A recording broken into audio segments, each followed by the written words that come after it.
The year was 2157. Humanity had spread throughout the solar system, building colonies on Mars, several moons of Jupiter, and even the harsh landscape of Venus.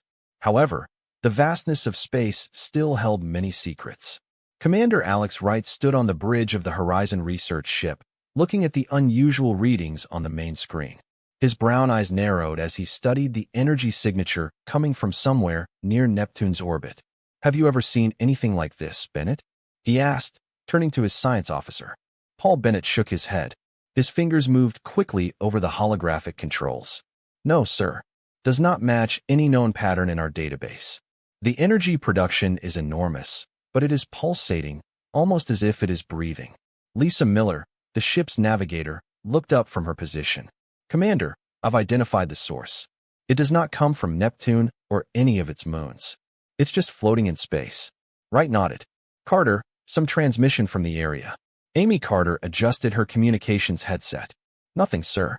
Background radiation only. And wait." She paused, listening intently. "There is something. It's not exactly a transmission. It's more like an echo. As if something was reflecting our own signals back to us, but had changed somehow." The bridge was silent. The Horizon was supposed to map Neptune's smaller moons, a routine mission. Nothing in their briefing prepared them for this. "John, what is your opinion?"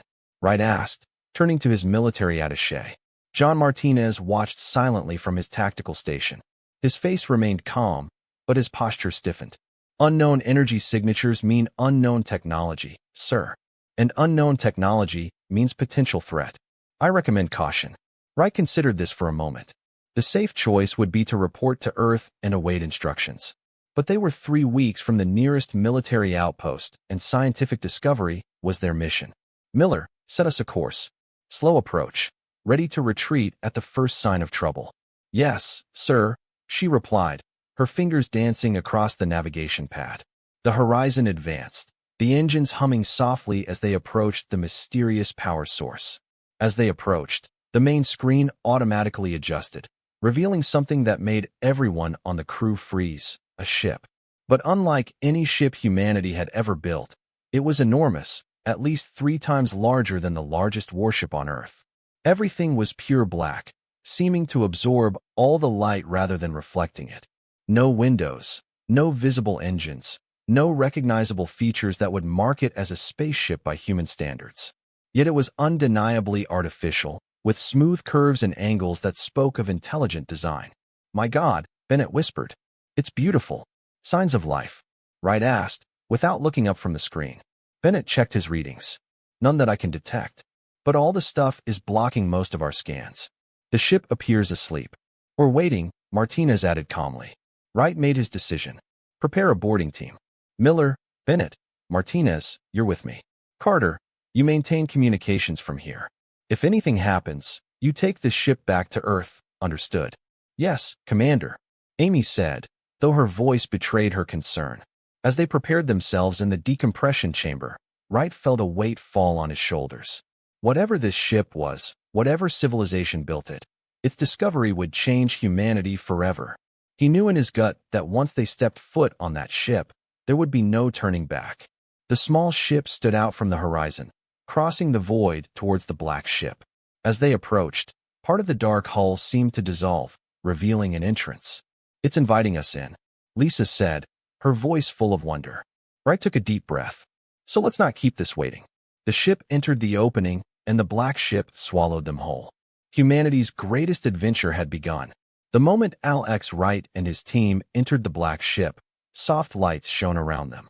The air, which they expected to be stale or non-existent, seemed fresh and perfectly breathable. "We can remove our helmets," Bennett said, checking his portable scanner. "The atmosphere is adjusting to match Earth's normal. Oxygen, nitrogen, perfect temperature." He paused, looking confused. "It's like he knows what we need." Lisa Miller was the first to take off her helmet. She breathed carefully. Then he nodded. "Everything is fine. Better than the air on the horizon, actually." One by one, they took off their helmets. The interior of the ship was unlike anything they had imagined. The walls glowed with a soft blue light that seemed to come from within the material itself. There were no sharp corners. Everything curved smoothly around everything else. This is not a human project, Martin said, his hand resting on the gun. No rivets, no seams, no panels. It's as if everything had been cultivated and not built. They went deeper into the ship, finding wide corridors that led to large, empty chambers. There were no chairs, no controls, nothing that looked like accommodation. How old do you think this ship is?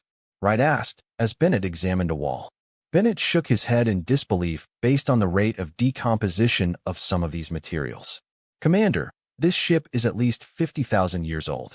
That's impossible, Martin said. No technology could last that long. Human technology could not.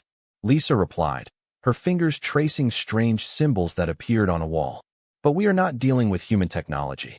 Suddenly, the symbols that Lisa touched began to glow more brightly. The entire chamber lit up and a soft hum filled the air. The wall before her seemed to melt, revealing the new room they hadn't seen before. Inside was what appeared to be a control center. A raised platform stood in the middle, surrounded by floating displays made of light. I think he's responding to you, Lisa Wright said calmly. Lisa took a step toward the platform. As he did so, the screens changed, showing images of stars, planets, and what appeared to be star maps. It's showing us the galaxy, she whispered. But these settings are not current. These star positions would have been accurate. 50,000 years ago, Bennett finished it for her, when Lisa climbed onto the platform. A voice spoke. It seemed to come from everywhere and nowhere at the same time. Recognized genetic markers. Progenitor DNA sequence detected. Access granted. The room transformed around them. The exhibits multiplied, showing images of beings that looked almost but not quite human. Taller, with slightly larger eyes and elongated fingers. What are we seeing? Wright asked, his voice low. I think it's showing us who built this ship. Lisa said. They call themselves progenitors. Human, the voice said. The words sounded strange, like he was learning to speak their language. Descendants. Welcome. A figure appeared before them, made of light and similar to the beings in the images. He studied them with curious eyes. I am the ship's intelligence system. You can call me Oracle, it said, the name appearing in their minds instead of being spoken. I have waited for suitable heirs for 52,471 of your years. Heirs? Martins asked. Then? Of everything. Oracle replied. The knowledge, the technology, the legacy of the progenitors, and the warning. Notice. GHT stepped forward. What warning? The displays change, showing darkness spreading across star systems, consuming everything in its path. The empty collective, said Oracle. They destroyed the progenitors, and now they will come after you. The images showed planets burning, civilizations falling. They felt the activation of this ship. They will awaken from their slumber. They will come. Lisa looked at the others, her face pale. What should we do against something that destroyed a civilization more advanced than ours? Become more, replied the Oracle. The black ship was created for this purpose. To prepare. To evolve. To survive. Wright felt the weight of 50,000 years of history pressing down on him. And why choose us?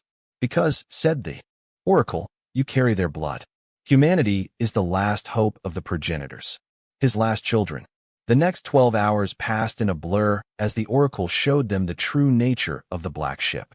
It wasn't just a ship. It was the last hope of an entire civilization. The progenitors knew their end was coming. Oracle explained as images floated around the crew. They created this ship as their final act. It contains everything. Their story, their science, their art, your entire legacy. Bennett couldn't look away from the screens displaying technology beyond his wildest dreams. The energy source alone could solve Earth's energy problems forever, he whispered. Wright studied a hologram of the ship itself. And your weapons? Defensive systems, corrected Oracle. The progenitors were not warriors by nature. But in the end, they had no choice. The AI showed them how the ship could move. Not just through space, but through the very fabric of reality. What humans called faster-than-light travel, the progenitors had already mastered some time ago. But why us? Lisa asked, still standing on the central platform, where her connection to the ship's systems grew stronger by the hour. Why humanity? The lightweight form of Oracle has changed, becoming more defined. The progenitors visited Earth in its earliest days. They found promise in the primitive life forms that evolved there. They improved some of them. You're saying they interfered with our evolution. asked Martins, his voice tense. I didn't interfere. Guided. Protected. They left markers in your DNA. Dormant potential that would one day allow you to receive this inheritance. Wright ran a hand through his hair. So what happens now? We just take this ship back to Earth and say, look what we found. That's one option, Oracle said. But the activation of this ship sent ripples through space-time. The empty collective will feel this. They will come. How long do we have? Martins asked. Uncertain. They have been dormant for millennia. It could take years. It could take days. Lisa stepped off the platform with wide eyes. We need to warn Earth, Alex. Now, Wright nodded. We will return to the horizon and head home. Back on their ship, the crew gathered on the bridge. The black ship appeared on his screen, no longer mysterious, but now full of meaning. Will anyone believe us? Amy Carter asked, after listening to his hurried explanations. They will have to do this. Wright responded. Oracle gave us access to some of the ship's systems. We can bring evidence. As if on cue, the black ship began to change. Its surface rippled like water, and its massive form shrank, reconfiguring itself until it was just a little larger than the horizon. It's adapting to travel with us. Lisa explained, somehow knowing without being told. It's connected to me now. I can feel it. Commander, Amy interrupted, her face pale. I'm picking up a transmission from Earth. The Intrepid was sent to find us. We are considered missing in action, Sibley hostile. The Intrepid is a warship, Martin said calmly. Wright's jaw clenched, heading for Earth, full speed. We need to get there before things get complicated. Little did they know, things were already complicated. In the darkness beyond Neptune, where the black ship rested for 50,000 years, something stirred. A small probe, the size of a human fist, was activated. It sent a signal, a single pulse that traveled faster than light, toward the edge of the galaxy. The signal contained a message, progenitor technology detected. Across the vast void between the stars, something ancient and patient received the message, something that was waiting, hunting, consuming. The void collective awoke from its long slumber, and on Earth, Admiral William Forrest looked at the horizon's last known coordinates. Where he etched it into his weathered face. Find them. He ordered Captain Susan Rivers to be intrepid. Find them and take them home. Before whatever they discovered there follows them back to us. The trip back to Earth was tense. The black ship moved along the horizon, perfectly, matching its speed. To any observer, it would appear that the mysterious ship was following them, not willingly accompanying them. The Intrepid will intercept us near the orbit of Mars. Amy reported from her comm station. Captain Rivers demands immediate identification and explanation. Right side. Open a channel. Captain Susan Rivers' stern face appeared on the main screen. Her gray eyes narrowed as she watched Wright and his team. Commander Wright, you and your ship have been out of contact for 2 weeks. Explain yourself and identify the unknown ship traveling with you. Wright met her gaze firmly.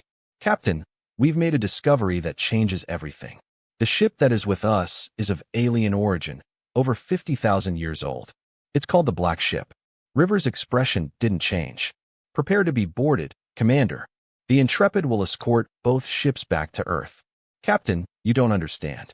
These are my orders, Commander. Out Intrepid. The screen went dark. Martinez shook his head. That went well. She's just doing her job. Wright said we would do the same in her position. 6 hours later, the Intrepid appeared.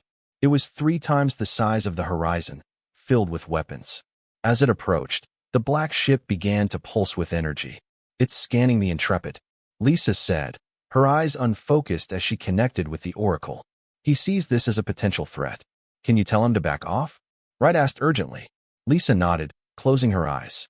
The pulse stopped. An Intrepid ship docked on the horizon. Captain Rivers climbed onto the bridge, flanked by 4 armed soldiers. Captain, Wright greeted her, rising from his command chair. Rivers looked around the bridge, his gaze settling on each crew member before returning to Wright. Explain, it would be easier to show you, Wright said. With your permission, I would like to take you aboard the Black Ship. Rivers hesitated, then nodded. 2 of my officers will accompany us.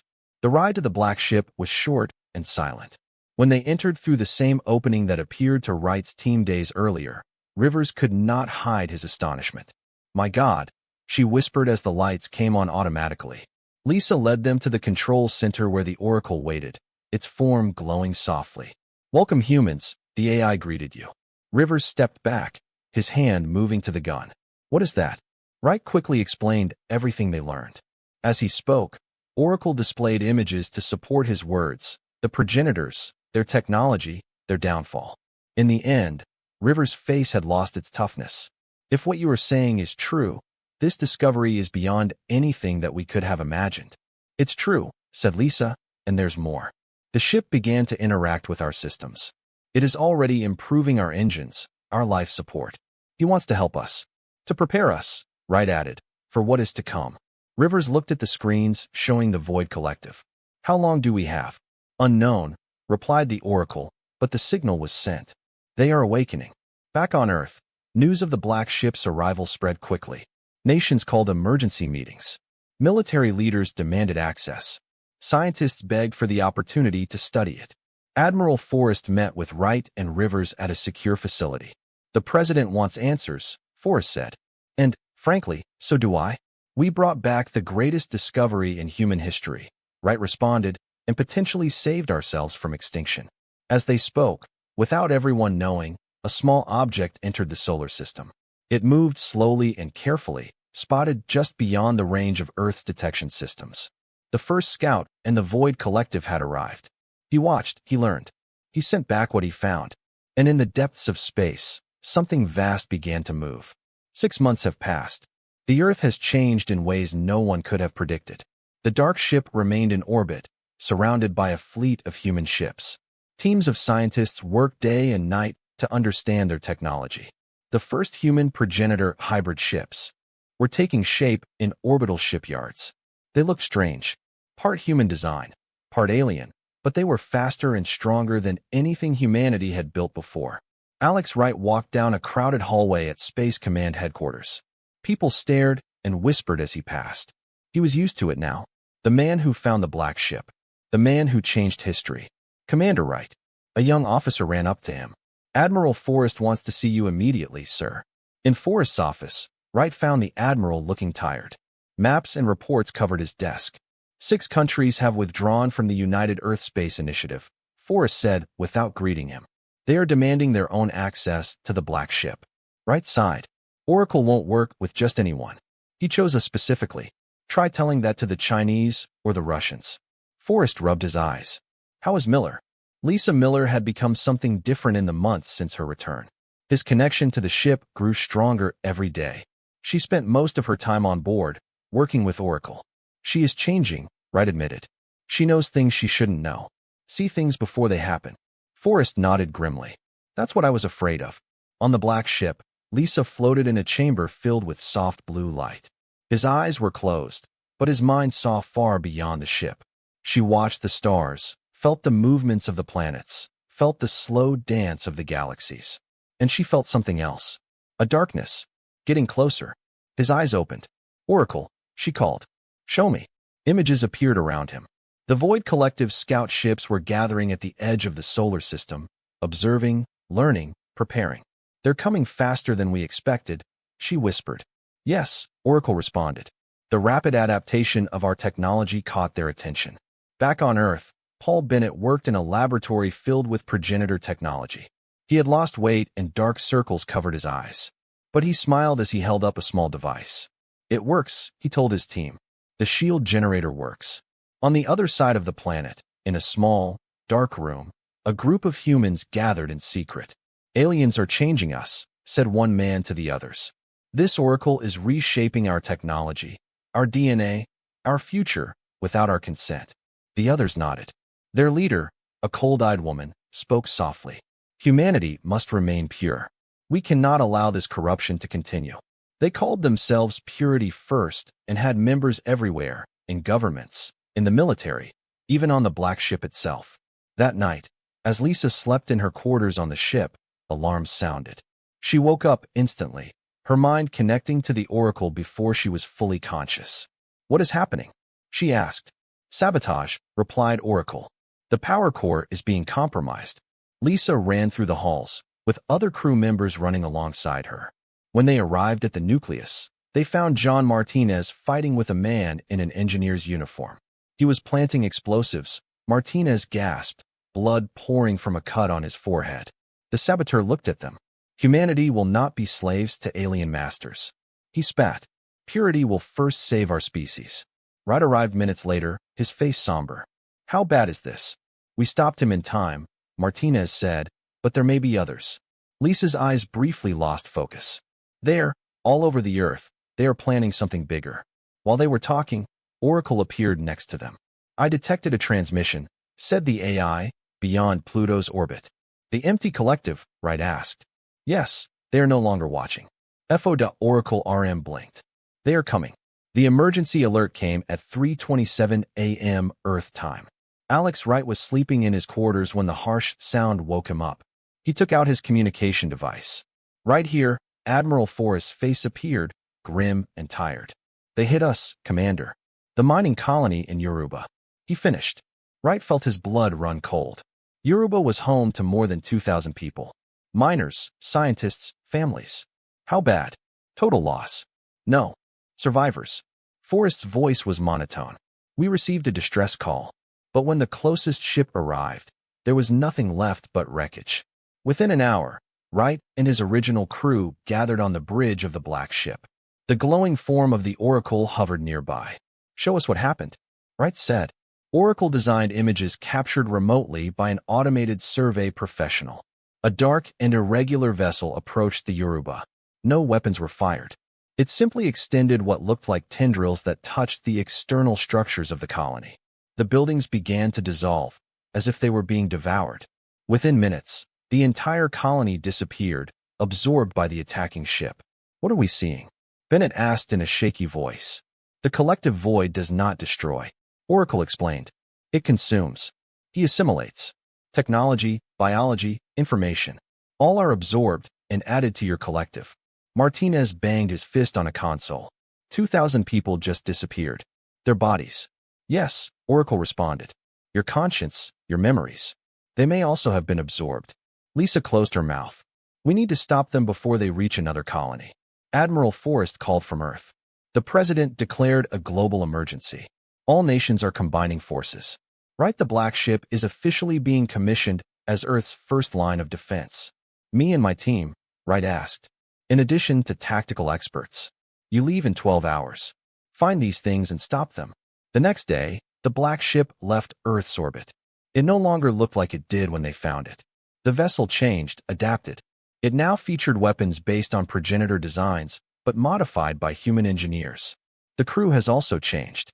Lisa could interact directly with me NT with the ship's systems without speaking. Bennett understood progenitor science in a way that sometimes scared him. Martinez trained with weapons that no human being had ever wielded before. They found the first empty collective ship near Jupiter. It's small. Martinez watched on the viewing screen. Scout class. I think. Be careful, Lisa warned. I'm feeling it. Hungry for it. He wants our technology. The empty ship noticed them and changed course, moving with surprising speed towards the black ship. Battle stations, ordered Wright. Let's see what this ship can really do. The black ship's weapons fired, not beams or projectiles, but waves of energy that distorted space itself. The empty ship closed, but continued moving forward. It extended its tentacles towards them. Evasive maneuvers. Wright shouted. Lisa didn't touch any controls. She simply fought. And the black ship responded, spinning away from the tendrils. Once again, Wright ordered. Beat again. The second explosion ripped through the empty ship. He fell apart. Fragments rotating in space. We did it, Bennett said, disbelief in his voice. Scan the debris. Wright ordered. I want to know what these things are made of.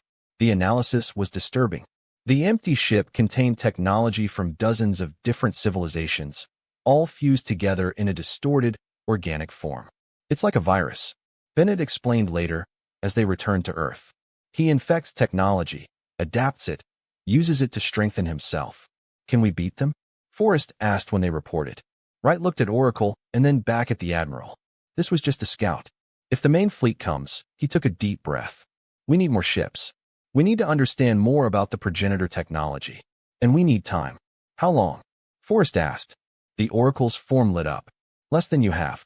Land prepared for war. Cities built huge underground shelters. Space elevators ran day and night, transporting people to off-world colonies. Everyone hoped to be among the lucky ones who would escape if the worst happened.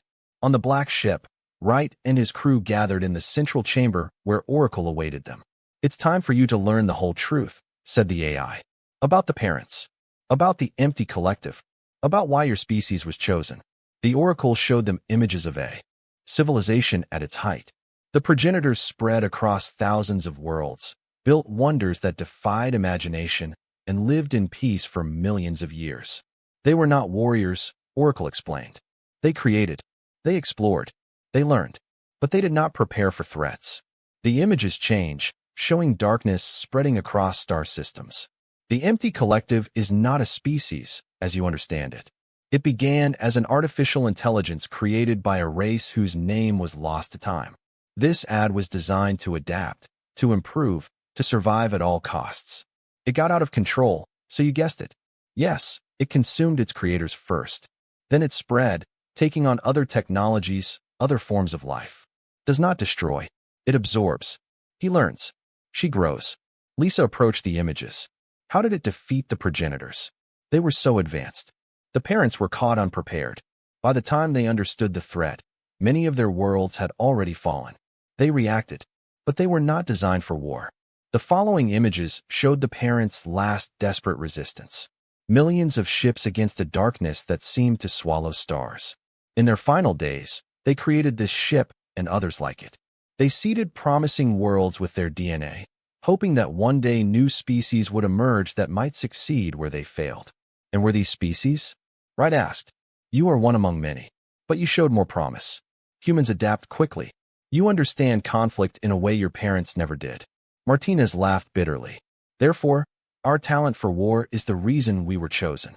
Your talent for survival, corrected Oracle, and for hope, even in the darkness. Lisa suddenly gasped, her eyes unfocused. I can see them, she whispered. The outposts, the other ships. The Oracle's form lit up. Yes, the black ship was not the only ship created. There are others, hidden throughout the galaxy. And there are outposts, bases containing weapons, technology, knowledge. Wright looked at Lisa with concern. What's happening to her? She is becoming more than she was, said Oracle. The ship chose it as its main interface. Your mind is expanding to accommodate new knowledge. Is this hurting her? Wright demanded. Lisa shook her head, her eyes clearing. No, Alex, it's incredible. I can see a lot now, including our next step. That is, Martinez asked. Alpha Centaur. Lisa and Oracle said together. The largest progenitor base is hidden there. If we can reach it and activate its defenses, we might have a chance when the main Void Fleet arrives. On Earth, chaos spread when news of the attack on Europe became public. People panicked, borders were closed, the military was mobilized. Admiral Forrest approached world leaders with Oracle's plan. Send the black ship to Alpha Centauri. When are we about to be invaded? The American president asked in disbelief. It's our best hope, Forrest insisted. The black ship alone cannot stop your fleet. But what you might find in Alpha Centauri could save us all. After hours of debate, the mission was approved. As the black ship prepared to leave, Lisa stood on the bridge, her eyes turned to the stars. They're getting closer, she said calmly. The main fleet. I can feel them. Millions of ships, billions of minds, and assimilated technologies. All coming towards us. Wright touched his shoulder. So we better hurry. The black ship escaped Earth's orbit. Your course is set for humanity's last desperate hope. The Void Collective arrived in full force just 3 days after the black ship sailed. Feet to Alpha Centauri. Their massive fleet darkened space near Mars. Thousands of ships of different shapes and sizes, all carrying the same hungry darkness. The hastily assembled Earth moved defensively to intercept them. Ships built with adapted progenitor technology formed a protective line around the planet. Admiral Forrest stood on the bridge of the flagship, the newly commissioned Defender. All ships maintain position. Only fire when they come into range. The Void ships slowly advanced, their formation spreading out to surround Earth's defenders. They are studying us, Captain Rivers said from his position in the forest side. Knowing our weaknesses, the first attack came without warning. Not gunfire, but a wave of energy that swept through the human fleet. The ship's systems blinked and died. They are trying to shut us down. Forrest noticed. All ships have switched to isolated backup systems. Some vessels recovered. Others floated helplessly as empty ships approached them, extending their consuming tentacles. The battle for Earth had begun. Meanwhile, near Alpha Centauri, the black ship emerged from faster-than-light travel. The star system seemed empty at first glance. "Where's this base?" asked Martin, examining the screen. Lisa stood with her eyes closed, connected to the ship's systems. "It's hidden, covered up. Follow my instructions." She guided them to what appeared to be a space. The void. As they approached, a massive structure came into view, a space station larger than anything humans had built, shaped like a ring around a small moon. "Progenitor Defense Nexus," Oracle announced. If activated, it can create a network of defensive systems throughout local space. "How can we activate it?" Wright asked. "I must connect directly to your systems," Lisa said, her voice distant, "and it will be necessary to examine all of you. Your progenitor DNA is the key to your activation." They docked at the station, finding it dark and silent. Energy systems come to life as they walk through its corridors, responding to your presence after 50,000 years of waiting. In the central chamber, Lisa placed her hands on a control panel. Light flowed from him, up the arms that surrounded her. "I see everything now," she whispered. "What the station contains, what it can do." The system scanned each crew member, confirming their genetic heritage. Online defense systems announced a new voice. Similar to Oracle, but deeper and older. All around the station, ancient machines awakened.